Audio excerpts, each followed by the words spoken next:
अस्सलाम वालेकुम, मैं हूं फलक शेख और आप देख रहे हैं फलक शेख ऑफिशियल। नाजरीन, मेरे साथ मौजूद हैं मैडम लाला रुख, जो कि टैरो कार्ड रीडर हैं, साइकिक रीडर हैं, फेस रीडर हैं।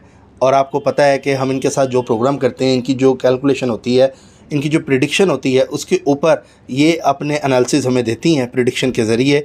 आज का टॉपिक भी सियासत के ऊपर हम इनसे जानेंगे, जो मामला चीज़ें चल रही हैं पॉलिटिकल हवाले से, उस पर इनकी प्रिडिक्शन और कैलकुलेशन लेंगे। सलाम दुआ करते हैं, उसके बाद अपने टॉपिक की तरफ आते हैं। अस्सलाम वालेकुम मैम। वालेकुम अस्सलाम। या का नाम दुवैया का नस्तीन। कैसी हैं आप? ठीक है अल्हम्दुलिल्लाह, बिल्कुल ठीक ठाक। अच्छा, जहाँ तक इलेक्शंस की बात है, देखो फलक, मैंने जो प्रिडिक्शंस किए हैं ना, मैंने अगस्त की थी कि अगस्त अक्टूबर में इंशाल्लाह इलेक्शंस होंगे। अब एक मुझे रूहानी शख्सियत और मिली हैं जिन्होंने अमेजिंगली ये बात की कि मैं आपसे इसलिए मुतासर हुआ हूँ कि जो जो प्रेडिक्शंस मैंने की वो आपने भी की, और जब मैंने आपके इंटरव्यूज़ देखे तो आप वही बातें कर रही थी। तो मैंने ये प्रेडिक्शन जनवरी से कर रही हूँ कि अगस्त में इंशाल्लाह इलेक्शन, अगस्त नहीं तो अगस्त सितंबर, ये 2 महीने हैं, इसमें हो जाएंगे। इसी साल अगर मैं आपसे प्रेडिक्शन लूँ आपसे कि इसी साल इलेक्शन नज़र आ रहे हैं कि 2024 में नज़र आ रहे हैं? नहीं, इसी साल बहुत कुछ बदलेगा। अगले 2 महीने में जुलाई और अगस्त में आप देखेंगे इतनी बड़ी बड़ी तब्दीलियाँ आएंगी जिनकी वजह से इलेक्शंस ज़रूरी हो जाएंगे। अच्छा मैडम, ये बातें की जा रही हैं इस टाइम के पीपल्स पार्टी और पीटीआई मर्ज हो जाएंगी आपस में, आपको क्या ऐसा लगता है आपकी जो कैलकुलेशन है उसके हवाले से? Absolutely not. देखिए, पीटीआई जो है ना, एक आइडियोलॉजी पे बनी है, एक पार्टी, और पीपल्स पार्टी और नून लीग जो है ये पॉलिटिकल पार्टीज़ हैं। Simple as that.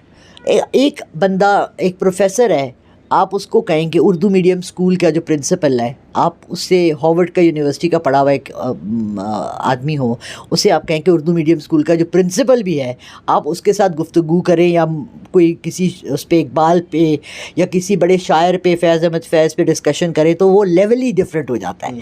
सो आप इनको कंपेयर ही नहीं कर सकते, इनका लेवल ही डिफरेंट है।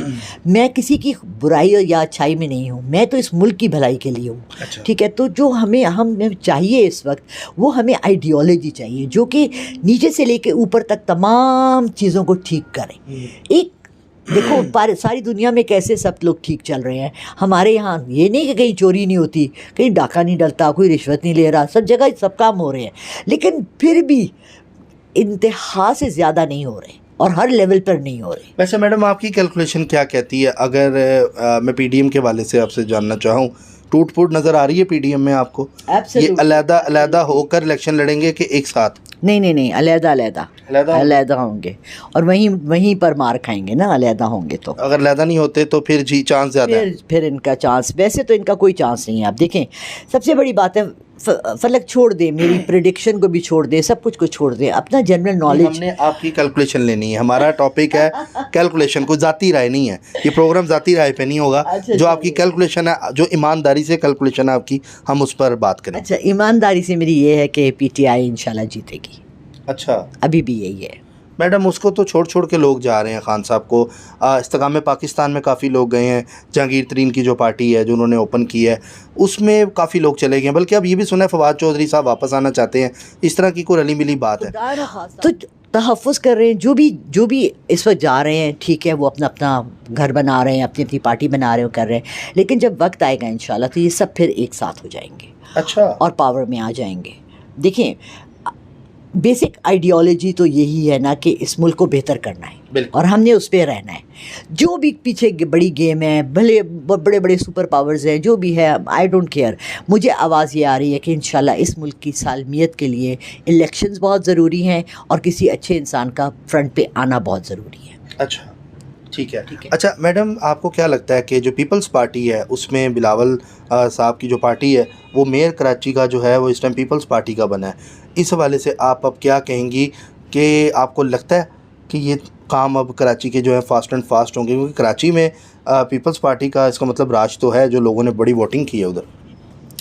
देखिए, पीपल्स पार्टी को तो बहुत ओपन फील्ड मिली हुई थी, बहुत कुछ कर सकते थे। बहुत दुख होता है मुझे, क्योंकि मुझे भुट्टो साहब मेरे आइडियल पर्सनालिटी थे पाकिस्तान की हिस्ट्री में। इतना करिज्मेटिक, इतना अच्छा बोलने वाला, इतना अमेजिंग बंदा पाकिस्तान में कभी नहीं आया। जैसे जॉन एफ कैनेडी अमेरिका याद करता है ना, ऐसे भुट्टो साहब थे। एक ऐसी पर्सनालिटी थे जो आपको पता है कि उनको क्यों मारा गया? क्योंकि उनकी आइडियोलॉजी थी कि सारे मुस्लिम स्टेट्स एक हो जाए, और ये क़यामत की निशानियों में भी है कि अगर मुस्लिम स्टेट्स सारे एक हो गए तो वहाँ पर इन दी एंड हो जाएगा, हम इतने पावर में आएंगे, फिर राइज ऑफ द इस्लाम हो जाएगा, यूं ऊपर चढ़ेंगे।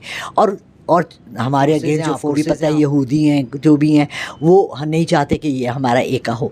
सारी इस्लामी कंट्रीज़ अगर एक प्लेटफॉर्म पर आ जाएं, उनके पास सबसे बड़ा पावर है, तेल है।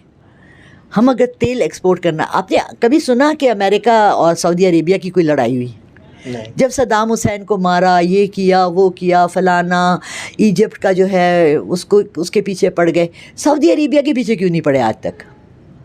इनका सेकेंड वर्ल्ड वॉर के बाद एक कंपैक्ट हुआ था कि हम तुम्हें नहीं हाथ लगाएंगे, तुम हमें नहीं हाथ लगाओगे, तेल देते रहना। अच्छा, ये तभी आप तेल तो पाकिस्तान में भी है रशिया से मैडम, उसमें अब सुनने में आ रहा है कि जो पेट्रोल प्राइस है वो कम होगी। आप मुझे सिर्फ एक बात बताएं कि तुर्की से आ रही थी, नहीं ईरान से आ रही थी गैस पाइपलाइन, जो हमारे बॉर्डर तक पहुंच चुकी है, बिक चुकी है, लग चुकी है, लेकिन हमें नहीं दे रहे गैस। क्यों? क्योंकि उनकी मर्ज़ी नहीं है, हमारी गवर्नमेंट की मर्ज़ी नहीं है। आगे हमने लानी थी, वो चाहते ही नहीं है। देखो, हमारी आसानियाँ, हमारे लिए आसानियाँ करने के लिए कोई गवर्नमेंट अभी तक नहीं आई।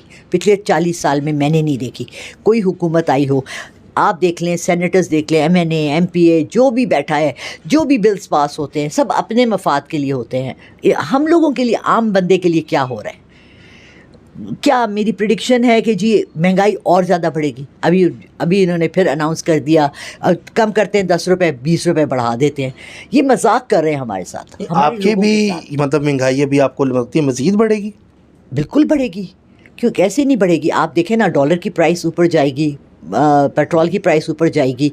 आम आदमी जो इस वक्त अगर एक वक्त की रोटी खा रहा है तो वो आधी रोटी खाएगा, अभी एक वक्त की खा रहा है। मैं सुबह आ रही थी, रास्ते में कोई 50 लेबरर जो होते हैं, डेली वेजेस वाले जो निकले होते हैं पेंट करने के लिए, काम करने के लिए, इधर 50-60 आदमी इस तरफ बैठा हुआ था वॉल्टन पे। काम नहीं है कोई इस वक्त, सारे काम रुके हुए हैं, हर बंदा यूं करके बैठा हुआ है, अगर जो पैसा मेरे पास है बस ये मेरे पास ही रहे, मैं किसी को पे इन्वेस्टमेंट ना करूँ, मुझे पता ही नहीं है कल क्या होना है। अनश्योरिटी इतनी है। जब तक आप श्योर नहीं होते कि आप जहाँ कर रहे हैं, मेहनत कर रहे हैं, वहाँ देखो, एक कंपनी में भी इंसान नौकरी करने जाता है ना, तो अच्छी कंपनी देखता है, पता हो कि ये यार बड़ी फेमस कंपनी है, इसमें मैंने नौकरी करनी है, तनख्वाह तो मिलेगी। तो एक कंट्री में इन्वेस्टमेंट, आम अंदर का बैठा हुआ पाकिस्तानी भी इस वक्त कोई नई इंडस्ट्री नहीं लगा रहा, क्योंकि उसको पता ही नहीं है। अब बार बार बिजली जा रही है, गैस जा रही है, बिजली, मतलब ये वॉल्टन का इलाका है, गैस रात को 11 बजे बंद कर देते हैं। वो आए वो तो हर जगह जा रही है मैडम। क्यों? हमारी सुई नॉर्दर्न गैस जो हमारी अपनी है वो कहाँ है? और हम और क्यों नहीं ढूंढ रहे? हम इस तरफ क्यों नहीं देख रहे? अपनी डेवलपमेंट की तरफ क्यों नहीं देख रहे? हम ये पॉलिटिकल गेम्स में क्यों पड़े हुए हैं? कितनी यहाँ रिसर्च हो रही है हमारे यहाँ, तेल के लिए, सोने के लिए, काने हैं यहाँ, एमरल्ड माइंस हैं, सॉल्ट माइंस हैं, biggest salt mine in the world Pakistan में है। हर चीज़ अल्लाह ने हमें दी है, मगर हमारा ध्यान उस तरफ नहीं है। इन्होंने हमें चक्कर में लगाया हुआ है 2 रोटी के, भागो दौड़ो 2 रोटी, भागो दौड़ो 2 रोटी। बताएं, पाकिस्तान का अगर हम जायचा देखें, जो आप एक साइकिक रीडर भी हैं, पाकिस्तान के मामलात आपको कब बेहतर नज़र आ रहे हैं? सारी चीज़ें, मतलब कोई टाइम ऐसा बताएं। कोई पॉलिटिकल बात नहीं हम कर रहे, जस्ट एक आपका टाइम, एक एनालिसिस, एक कैलकुलेशन आपकी मैंने लेनी है, जिससे जो के लोग जब बाहर से इधर नौकरियां करने आएंगे।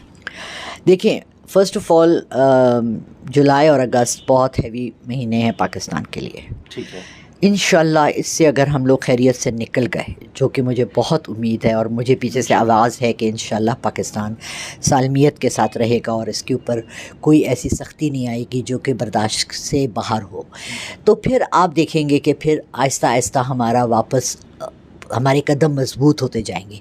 मगर एक तो हम लोग बेसब्रे बहुत हैं, 1 साल तो लगेगा ना हमें हर चीज़ को अलाइन करने में। देखो, अगर आप घर भी बनाने जाते हो अपने लिए ज़ाती, तो साल तो लगता है ना घर बिल्डिंग खड़ी करने में, तो मुल्क पूरा कैसे सही हो जाएगा? साल तो देना। तो इंशाल्लाह 2024-25 हमारे सक्सेस के साल हैं और हमारे लिए वापस सारे लोग वापस पाकिस्तान आना चाहेंगे, पसंद करेंगे। टूरिज़म पे हम बात कर रहे थे, टूरिज़म खुलेगा, इतनी खूबसूरत जगह हैं यार, जाके देखे, लेकिन वहाँ कोई आपने सहूलतें नहीं बनाई, सड़कें नहीं बनाई, गेस्ट हाउसेस नहीं बनाए, बाथरूम्स रास्ते में नहीं बनाए। आप बाहर के मुल्क में जाओ, हर जगह उन्होंने 10 कदम के बाद एक टॉयलेट बना हुआ है। कितना महंगा हो जाता है यार। और करोड़ों लोग आ रहे हैं। मलेशिया ने कितनी तरक्की कर ली, फ़लानी मुल्क ने, सिंगापुर तो मैं 89 में गई थी, कहाँ पहुँच गई ये ममालिक। बैंकॉक जैसी कंट्री जिसकी करेंसी हमसे कम थी, कहाँ पहुँच गई टूरिज़्म के ऊपर। हम वहीं बैठे हुए हैं, ये वो इक्कड़ बक्कड़, वो जो नहीं गीटे नहीं खेलते, 4 गीटे लेके उछाल रहे हैं, कितने गीटे हाथ में। कम ऑन यार, get out of it. Ma'am यहाँ पे अगर वॉशरूम मिल भी जाता है तो वो कहते हैं 20 रुपये। 20 रुपये भी देने को तैयार हैं यार। उसका दरवाज़ा तो हो, बंद तो होता हो। ख़वातीन क्या करें, खुले दरवाजे के में अंदर चली जाएं, कुंडा ही नहीं होता अंदर, और सुराख इतने बड़े बड़े होते हैं। ये मैं कश्मीर की, नारान, कागान, सारों की बातें कर रही हूँ जो हमारे हिल स्टेशन हैं। क्योंकि एक जानने वाले कहते हैं मैं इस पे मूवी बना रहा हूँ इंशाल्लाह। मैंने कहा अल्लाह करे। टूरिज़्म इतनी हसीन गवादर के बीच, पाकिस्तान बहुत प्यारा है और शुक्र अल्हम्दुलिल्लाह अल्लाह ताला ने। नहीं मैडम, देखा तो हुआ है पाकिस्तान। अरे मैं वज़ीरिस्तान पूरा घूमी हुई हूँ, रज़मक, वाना बॉर्डर, वहाँ लिखा हुआ है 8900 किलोमीटर्स टू इंग्लैंड। पहाड़ी पहाड़, और क्या अमेरिका में होंगे यार जगह जो हमारे यहाँ हैं। फिर मैं ये पूरा कुमराट और ये सारा गई हूँ यहाँ इस तरफ। फिर आप ये देखें कि आपने इंटीरियर पंजाब तो प्लेन्स है ना, आप वज़ीरिस्तान, आप इधर चिराट चले जाओ, चलो जाके देखो चिराट के पहाड़, वहाँ जिप लाइन जो लगी है क्या अमेजिंग है। गए हो अभी तक? नहीं। क्यों नहीं जा रहे हमारे लोग? 2000 रुपये में जिप लाइन आप पाकिस्तान में कर सक रहे हैं, चिराट में। इट्स ओपन फॉर एवरीवन, ठीक है, कोई बंदा जा सकता है। वो चिराट एक ऐसी जगह है जो स्पेशल फोर्सेस के लिए है, और वो उसमें आप एंटर नहीं हो सकते थे, लेकिन आर्मी वालों ने ये लिया है खुद इनिशिएटिव कि हम ये स्टार्ट कर रहे हैं, और मैंने किया है वो, एंड इट वाज अमेजिंग यार। मेरी बड़ी बहन, मुझसे 5 साल बड़ी, हम दोनों वो सिर्फ इतनी वो कुर्सी सी होती है उस पर जाके, और नीचे खाई में जब आप देखते ना आपको लगता है बस गए, अब मर गए यार। सारा वक्त दरूद शरीफ और आयतुल कुर्सी पढ़ते हुए गए, साथ चीखें भी मार रहे थे। जब आप ज़्यादा डरते हैं ना, ज़्यादा चीखें मारते हैं। 31 जुलाई को फिर आप उधर जा रही हैं? मेरी बहन की वहाँ से जॉब ख़त्म हो गई है, नहीं तो वो क्यों वहाँ आर्मी पे पब्लिक स्कूल की प्रिंसिपल थी, तो हम लोग मैं तो जाती रहती थी हर 2-3 महीने बाद। चिराट अब उन्होंने रिज़ाइन कर दिया है, तो अब वहाँ जाना मेरे लिए मुश्किल है। बट ये बड़ी ज़बरदस्त आपने चीज़ बताई, और एक्साइटमेंट मैडम लाला रुख की आप देखिए कितनी ज़्यादा एक्साइटेड हो गई। मैं अपनी वीडियो अगर तुम्हें फॉरवर्ड कर दूं, मैं तुम्हें दिखाऊंगी। मैंने और मेरी बहन ने किया, और जो सीईओ था वहाँ का, वो उससे पर्सनली हमें लाके वो बेल्ट बांधना, क्योंकि बड़ा मतलब यहाँ पर एक वो बांधते हैं, और तो इंटीमेट, मुझे तो जीन्स पहन के जाना चाहिए था, मैं भी गलती से कमीज शलवार पहन के चली गई, तो मुझे बड़ा अनकंफर्टेबल लगा। लेकिन हमें प्रोटोकॉल, क्योंकि मेरी बहन है भी आर्मी ऑफिसर की वाइफ, और हमारी फैमिली आर्मी में बहुत ज़्यादा है, तो इसलिए तो अल्हम्दुलिल्लाह it was an amazing experience. बहुत ज़बरदस्त। मैडम लाला रुख नाज़रीन हमारे साथ मौजूद थी। टॉपिक तो हमारा कैलकुलेशन के ऊपर था, लेकिन टूरिज़्म पे एंड पे ख़त्म हुआ जाके। बाकी नाज़रीन, कोई भी आए, इस पाकिस्तान के लिए अच्छा होना चाहिए। ये बेसिकली जो प्रोग्राम है जस्ट ए कैलकुलेशन है, ये सिर्फ इंटरटेनमेंट पर्पस के लिए हम ये प्रोग्राम करते हैं। बाकी डिस्क्लेमर आपने देखा है हमने स्टार्ट में जो लगाया है, उसके ऊपर भी आप फोकस करें।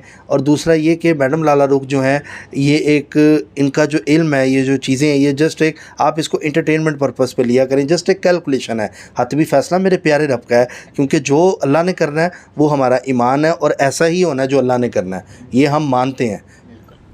बिल्कुल जी, बिल्कुल। अल्लाह ने हतमी फ़ैसला अल्लाह के हाथ में है। हमेशा से कहता हूँ, फिर कहूँगा, जो करता है वो अल्लाह करता है, अल्लाह जो करता है वो बिल्कुल ठीक करता है। इसी के साथ अपने मेज़बान फलक शेख और मैडम लाला रुख को दें इजाज़त। मिलते हैं आपसे अगली वीडियो में एक नई कैलकुलेशन, प्रेडिक्शन और वज़ाइफ के साथ। हम अब वजीफ़े का सेगमेंट भी मैडम लाला रुख के साथ किया करेंगे। अल्लाह हाफिज़। अल्लाह हाफिज़ जी। पाकिस्तान जिंदाबाद, पाइंदाबाद।